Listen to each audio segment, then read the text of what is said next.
1975 is when the Polo was launched, and since then over 14 million of them have been sold. We're here today in Berlin to see the launch of the 6th generation, the 2017 Mark VI Volkswagen Polo. Thanks very much for joining us. I'm Brian, this is Autogefühl, and let's go.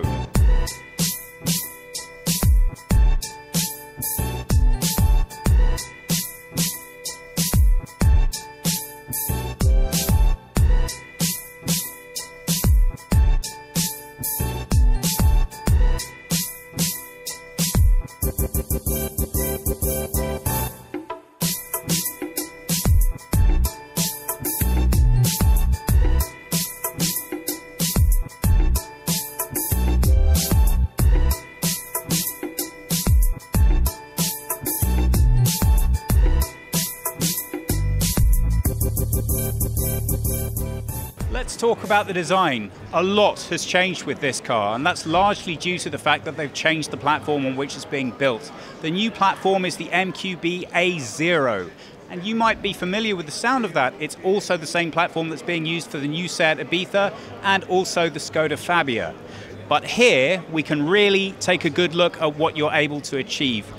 We're going to talk a lot more about how the styling's affected the rest of the car, but let's first have a look at the front. You can see, because this is the GTI model, that we have the GTI styling with the red strip coming through into the headlights, but all of the cars have similar design elements. We have a nice W formed in the headlights. That's LED daytime running lights, and they are standard for all vehicles. Does this look familiar to you? Might do. That's because it looks very similar to the new front of the Arteon. As you may know if you watched that review, this is a design language we're going to be seeing a lot more of. That helps to make the car look much lower on the road. Obviously, with small cars, what you're trying to achieve is almost the complete opposite of big car design. You want to take a small car and make it look bigger and give it presence. And they've really tried to do that with the front end. Obviously, we have some special sporty features here on the GTI model, but again, in terms of the way that the car sits, this is standard right across the line. We can see a lower bonnet, a shallow grille and air intake, lower air intake down here, and then lights in the corner. Overall, we have a very sporty, dynamic appearance. This is a small car that really wants to let you know it's arrived. As with the Arteon, one nice trick that they've used here is a character line that runs right the way from the bonnet, right the way down the side and right into the lights of the rear. We're going to show you that in a little bit, but it really nicely accentuates the flow of the car. So as you can see, this is in red. Obviously, one of the new features of the Polo is the amount of customability that they want you to have. So you can actually have a choice of 14 different colors with this car. These are the GTI wheels, and I'm going to guess without a tape measure that they are 18-inch. As with many other things, they do not come as standard. The GTI is standardly fitted with 17-inch, and the cheapest model, the entrance model, the trend line, has 14-inch wheels. So, let me see if I can get this right. The trend line comes with 14-inch, the comfort line comes with 15-inch, the R line comes with 16-inch, and the high line, also 15-inch, and if you go with the GTI, you'll get 17-inch. Pay a little bit more, you get 18. So you start to get a feel of what they're trying to do here. They really do want you to be able to change the car so it suits your style and your look. Looks pretty sporty, doesn't it? Let's follow the view around the side. Now, the first thing that you notice, because of the MQB base, the car has grown in all respects, and we'll come on to the sizing a little bit later, but it's not just the length and the width, it's also the wheelbase, and that's had a big effect on the interior space. But the overall height of the vehicle has actually dropped ever so slightly, and what that means is that in side profile, the car really does look quite sleek. If you can see, a nice clever design touch here is that as the window profile heads towards the back, it reduces in height, and that aids the design in making the car look powerful and dynamic.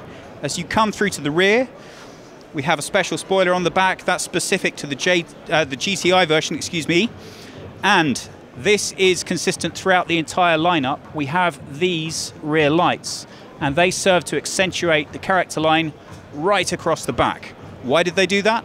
Well, It enables you to get a sense of the width and dynamics of the car, even at night time. They really want you to have a sense that this is a sporty little car. I think a lot of people previously may have thought of the Polo as a cheap option in the lineup. They really want you to think more in terms of it being a higher class alternative now, I think. We're looking at something that's going to take on the Audi A1 as far as the profile goes. In terms of what's happened back here for the styling, I think it's been flattened quite a lot. The previous Polo was very round in the rear, and this presents to me in a much flatter way. Personally, I like that. It's always easy to get a little drawn into the GTI styling. They're very keen to explain to us that that's a market that they really enthusiastically want to push. They're keen that people know it's not just Golf that can do GTI well. That platform really comes into its own when we talk about the boot.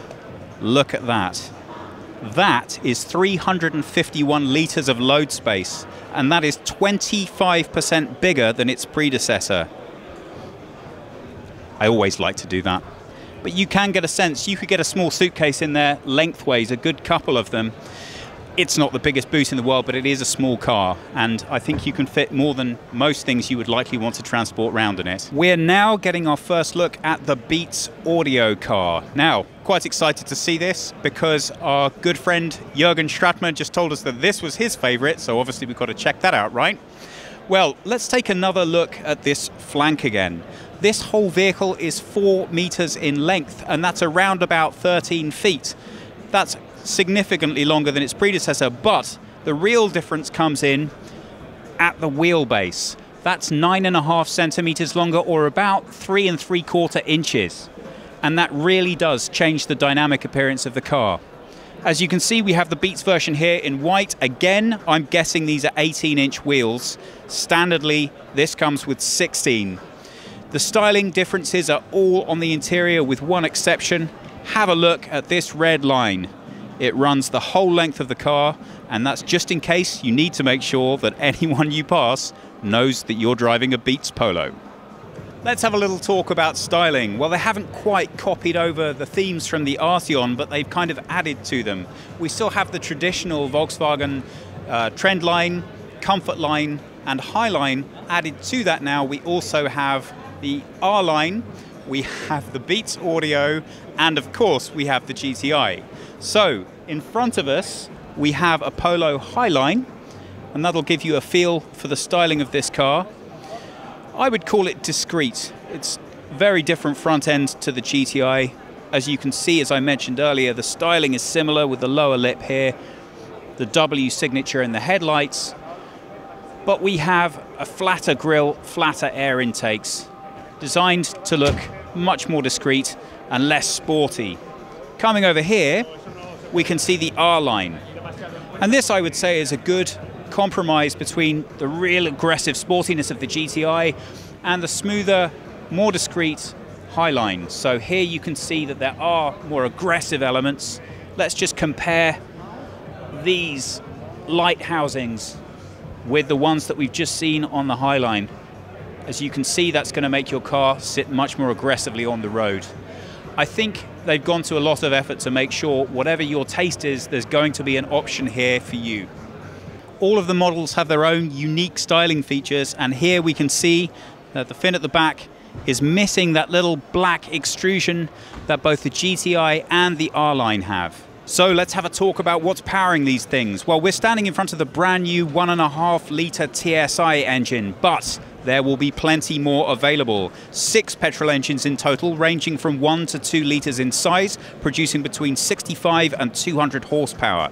2 diesels, 1.6 litres, both of them, 80 or 95 horsepower, and brand new 1 natural gas engine, 1 litre, 90 horsepower, and that one comes with a 5-speed manual gearbox. The petrols, the lower 2, come with a 5-speed manual. The more powerful ones come with a 6-speed manual or 7-speed DSG, and the diesels are available with either a 5-speed manual or a 7-speed DSG. Really interesting for me about this is the TSI. We're not quite sure which model, but I'm going to say it's a 1 litre engine, is how much space we have in the engine compartment here. And the reason for that is obviously one standard chassis design for any engine that we could wish to put in it. We might hopefully get a chance to look at the 2-litre GTI a little bit later on, and I'm going to say there won't be nearly as much space available in that. But it really does go to show you quite how far engine design has come on in terms of reducing the amount of space required in order to get the power output. This really is extraordinary. Remember that spare space we saw in the engine compartment earlier? Well, it's gone now. This is a 2-litre TSI, and that's going to throw out 200 horsepower. I'm very excited to see how this drives. Now, speaking with a lot of the Volkswagen guys, it's always good to ask them what they think, which cars they like, how they interpret the models. And every single person we've spoken to has smiled when I've asked the question, which one should we go for, and said the GTI is a lot of fun. And this is the reason why.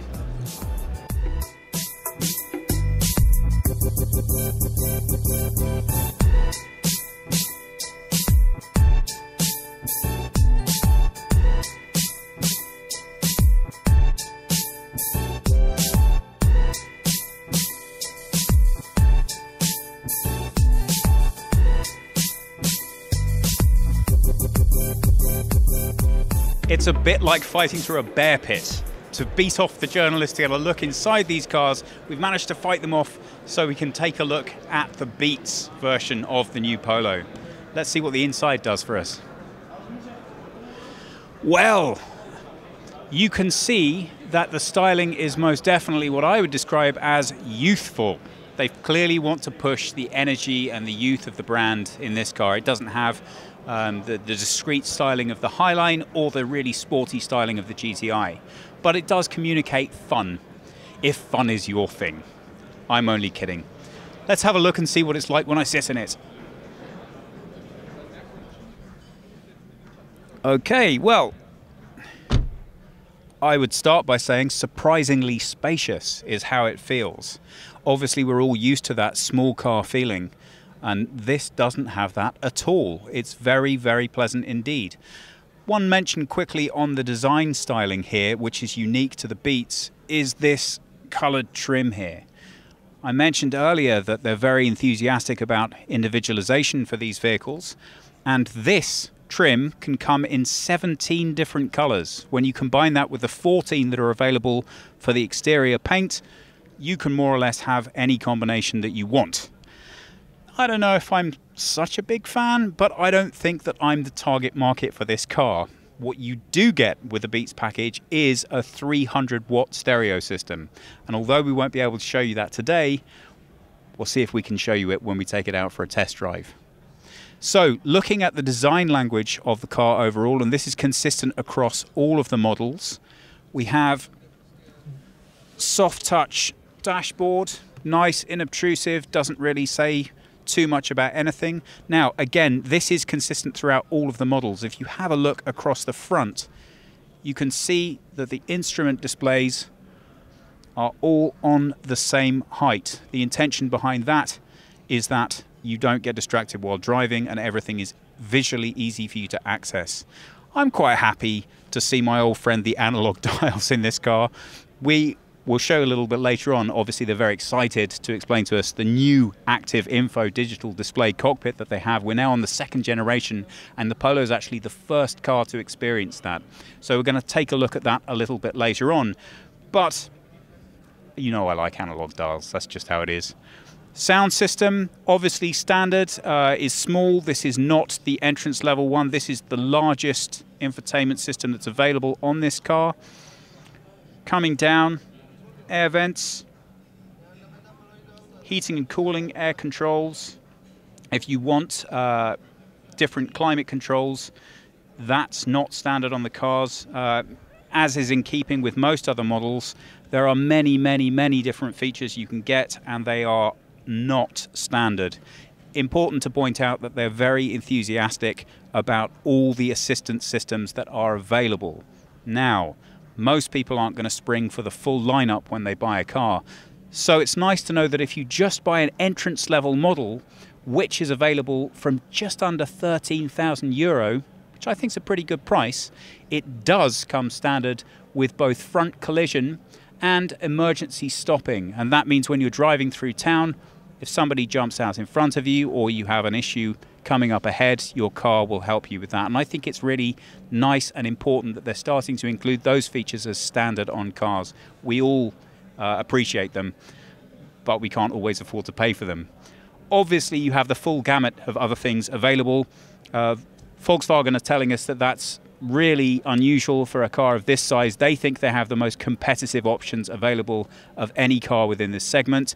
They have things like adaptive cruise control, lane changing assist, blind spot assist, which I think comes standard with all vehicles as part of the front collision detection. You can even have the car park itself. Really, the list goes on and on and on. More about the design though. I think, as I said, the most impressive thing about the car is the space that you have on the interior. Now, this is going to be, I suspect, a direct competitor for the Ford Fiesta, which comes out slightly later on this year, and it will be interesting to see a side-by-side comparison of the two to see how they compare and which we think the right buy is. It's always a problem to get a real feel for the pricing at launch events. Obviously, if you could get a well-equipped car for $13,000, that would be a very good buy indeed. My feeling is probably you're going to be looking somewhere between 19 and 21 if you want to get it nicely kitted out. This isn't really aimed at me, as I said earlier. I think for my taste, it's just a little bit too youthful. There's a lot of hard plastic here, as there was in the Highline model, but I guess that's in keeping really with small cars anyway. The seats are very comfortable. Seating position for driving is excellent. I have good all-round visibility. I'm liking the B-pillar very much. I've got good blind spot awareness right throughout the car. It's great. You know what else? 2 USB charge points. Hooray! Somebody finally realized that small cars have more than one person sitting in the front. So that kind of makes me feel a bit happier than the absence of them in the back did. Starting at the top and coming down, we have a compartment here for sunglasses. Then further down, a pretty standard 5-speed gearbox gear stick. Leather trim handbrake.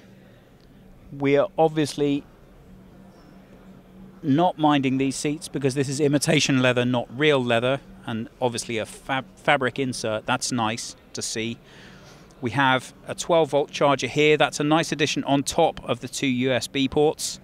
A little further back, a nice storage bin. That's big enough to take most things that you want to put in it. And look at this. It's a glove compartment that you can actually put things in. Big fan of that. So come on, that's enough messing about. Let's take a look inside the GTI.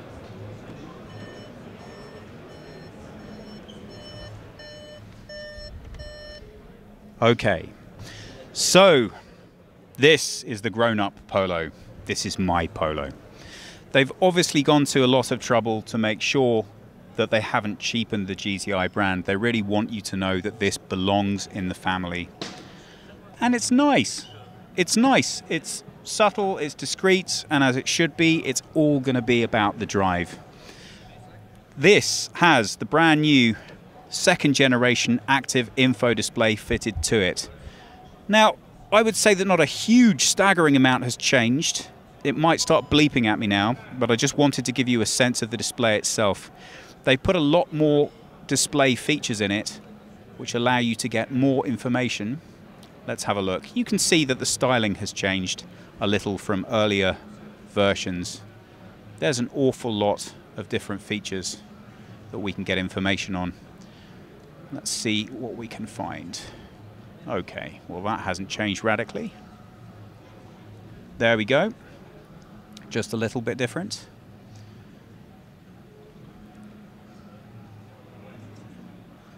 Okay. There we go. You can see that stylistically that is a little different from how it was.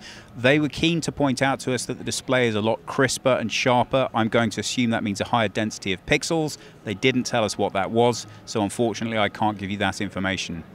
But it does look very nice. Obviously, you never really find out about the display until you take it out and give it a drive. Hopefully, we'll get the chance to do that very soon. Also fitted as an option in this car, we have digital climate controls. Coming back, we have a DSG gearbox in this car with a gear stick that you will know. And then a very similar configuration to the other Polos. So we can see that we still have the same bold color selection for the middle section of the dashboard here. As I said, that's in available 17 different colors, so you're bound to be able to find something you like. That's quite enough of that. The seats we've already seen. Again, soft Alcantara in the center and then this air breathable fabric on the sides. Not really a huge amount of difference in this model to show you, but consistent throughout all of them is this plastic effect. Infotainment comes in different flavors, and here we have the top model. So that's an 8-inch screen from corner to corner. But I'm happy to say, volume knobs. I'm so excited. Obviously that's just me, but still. This I find particularly useful as well if you haven't encountered it. If you're on the navigation, well, this doesn't seem to be... Well, unfortunately, it's not set up to work right now, but ordinarily, if you twist this, it will zoom in and zoom out, and I find that a particularly useful feature. I'm aware you can do that with multiple touch too, but I like that knob when I'm driving. As you can see, the screen is responsive when I move my hand into the area. Let's just have a look and see if we have on this car any of the features that allow us to navigate with gestures. No, that hasn't come to this car yet, but I wouldn't be surprised to see it included with a later update. Of course, you also have the full functionality with your mobile phone that you'd expect. We have Android CarPlay, Apple Auto, and we have Volkswagen's very own CarNet. That allows you to access their facilities online as well. Must remember, these things are not standard though. You do have to pay extra for them. There are many different options that are available with the new Polo, and one of those that they're particularly proud of is this new sunroof. It's enormous, significantly bigger than was available on the predecessor, and if you have a look from the top, you can see that the entire roof is glass and panorama. It looks really nice from the outside, and it looks really nice from the inside. Thanks to that new platform, even though the total height of the car has reduced, we actually have more interior headroom. Let's take a look inside and see what that does to riding in the rear.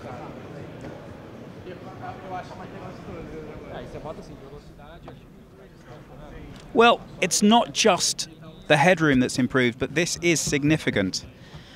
There you go. I'm 5'10" in height, or 178 centimeters, and as you can see, I have a good bit of space at the head, but I do have an especially long torso. Now, as you can see, we've got a reasonably sized person in the front of this car currently, and I have plenty of legroom back here. The extra space is really helpful. The total width of the car has increased by 7 centimeters, well, 6.9, or 2 3/4 inches. And you can really notice the space in the back. You know, they always describe these cars as being capable of taking 3 people in the rear. Sometimes you wonder, but I could honestly imagine having 3 adults in the back of this car. Obviously, it's not going to be that comfortable if you're in the middle, but you can fit them in, and that's really useful. Now, this car is the Highline, and as you can see, it's a little bit plastic back here. We do have a decently sized door pocket for storing a good bottle of water, and the trim itself is nice. If we have a look at the seats, we can see that they've gone to a fair bit of effort to make sure that they look nice and that they are easy enough to clean, although I've never been completely convinced by this breathable fabric that they have here. If you've ever had a child in the back of a car with an ice cream, you'll understand what I'm talking about. And this is obviously designed with children in mind. We have these nice, easy to access, big latch points back here. Reasonable storage. A little disappointed by the absence of anything back here in the way of charging. There's also no storage here either. I think that could have been included. The door itself has some nice characteristics in terms of its look. I just wish they could have used a little bit less of the plastic. So we told you about the 14 available colors, and here they are. Nice, I can now tell you that the red on the GTI was in fact flash red. I think there's some pretty nice choices there. Obviously, it will be better to see them on the cars. We've been joined by the chief designer of Volkswagen, Klaus Bischoff. Klaus, welcome to Autogefühl. Yeah, thank you very much. You're welcome at our world premiere here in Berlin. And we have a nice car for you. We are very excited, and we're also very excited to have the man responsible for the design of this car in front of us. Obviously, there's an evolution that's taken place here with the change of the platform. That presented you with an awful lot of opportunities, but I'm guessing an awful lot of challenges as well. Could you tell us a little bit about that? Yeah, of course, but for me it's a revolution, to point that out. We began with the proportion, and our modular transverse matrix toolkit is delivering us new proportions. If you want to create something that stands out and that is truly sporty, and from an authentic standpoint, truly sporty, you need to begin with the architecture. And you have to place the wheels and the width of the car, the height, the volumes in the right place. And that's what we did together with our engineers. And then you can create something that stands out. So from a design standpoint, it's essential to get the proportions right. On top of that, we created a new presence for the Polo. It's all new, very sharp, very precise, very defined, very modern and contemporary. But at the same time, it's easily recognizable as a Polo. Immediately everybody will say, yeah, that's a Polo. But at the same time, it's brand new. That's a piece of art that the team performed. It feels to me very much as if sportiness was right at the heart of the design here. It really does feel a little bit more in line with the Golf for me in design terms than the predecessor. Does that sound right to you? If you combine both, if you see the new Golf and you see the new Polo in a parking lot sitting next to each other, you will say, it's a certain handwriting, that is, you can see the gesture has similar elements, but they are totally different. The Golf is really the icon of the brand. The Polo now is grown up, it's an adult now, a strong boy. And that's what we aim for, to come up with something that is showing real sporty and dynamic presence. Now I have to ask you a cheeky question, because a lot of our viewers are very enthusiastic to know information about the wheels. And with the Polo here, we have a massive choice between 14 and 18 inch. Now as a designer, I think that creates a special challenge for you, because that's such a wide aesthetic to want to cover with one design. So I must ask, which is the wheel size that people should go with? That's easy. Tick the box at 18, please. There you go, folks. You have it straight from the designer. We saw those earlier on the GTI, and they do look especially good. So I think we've heard it straight from the designer. If you get this car with smaller wheels, he's not going to be happy. And he seems like a nice chap, so I think we should keep him happy. Thank you ever so much for joining us. You're more than welcome. We have been joined by Jürgen Stratmann, the head of marketing and sales for Volkswagen. Jürgen, thank you so much for talking with us. Well, first of all, congratulations on the car. It looks fantastic. You've built it, and now it's your job to market it and sell it. So I know that it's very important with the new Volkswagens coming out that we're going to be seeing more emotional design. How will you communicate that to the customers? Well, basically what you see behind me actually is, I think, a masterpiece of where we want to go in the future. It's a combination of what people love about Volkswagen. It is a Polo, so it's a recognizable Polo, yet it is so advanced in its innovation on the outside. It's a very, very innovative, cool design.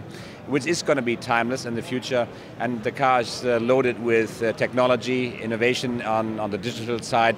And it's a very lifestyle-oriented car, as for the first time we have plenty of colors and color choices in the car, on the exterior and inside the car. And this is obviously the core of the campaign, which is true to Volkswagen, very human. It's a storytelling campaign which talks about the human aspect of actually having and owning a Volkswagen. It's true to the Polo story of the 6th generation of Polo, but actually it's actually pointing at the new virtues of the Volkswagen Polo, which is about technology and about lifestyle.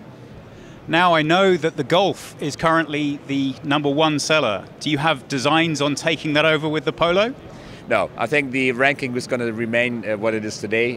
We obviously have the ambition to make Polo #1 in its class in its core regions, which is basically Europe, South America in the future, and China. And I think we have all of the ingredients to achieve those tasks. We are really, really eager to launch the car now in the fall of this year. But it's not going to be a challenge to Golf. Golf actually is the king of the road in the Volkswagen sort of palette. So, watching the presentation, it seemed very much as though youth was really an important part of the concept here. Is that fair to say? Yeah, I would say it's mature youth. That's actually the target group that we are aiming at. It's not going to be youngsters around 18. It's people actually that are in the sort of first years of their jobs, who actually want to have the best actually basically for their lifestyle. It's a car which is young, spirited, which has a crispy design, which is loaded with technology. It's connected to the world, which the car enables you to do. And it's a car that actually is highly expressive if you want to equip it with an expressive equipment. Probably the highlight is the Beats edition. Actually, it's the car that we actually developed with Beats. It's a 300-watt sound system, beautiful design on the inside, beautiful design on the outside. I think that's probably a plain expression of the target group marketing. Yes, we're going to be quite excited to see that a little bit later on. I have to ask, what's your favorite feature? Favorite feature on the car? I think it actually is the Beats sound system. I've driven it in sort of in era during my test drives. I think it's just a fabulous way actually of getting entertained in a car. There's so much more to tell about the car because it's so highly modern. The layout of the dashboard is actually what you really want to see in today's life. It's an extremely connected car. There's again hours you can talk about it. My favorite feature is sound. I love sound in the cars, and I think the Beats sound is just wonderful. Well, that's great. I'm a pretty big fan too, so I can't wait to try that out. Thank you so much for joining us today. Thanks for joining us. Thank you very much. So that's about it from us at the launch of the new Polo. Well, how do we feel about it? Very excited. It's really amazing to see what use they've made of this new platform. I think it was a very good decision to move to the MQB A0. It means massive amounts of new interior space. It stretches out that wheelbase, which really, hopefully, should massively improve the handling and drive of this car. I'm very excited to see how that drive's going to compare to the Ford Fiesta. I don't think you can really have too much of a problem with how this car looks. We just have to hope it drives as well. Thank you so much for joining us. Please remember, if you have any comments or questions, put them in the comments below. Please subscribe. Thank you very much for watching, and hopefully we'll see you again next time.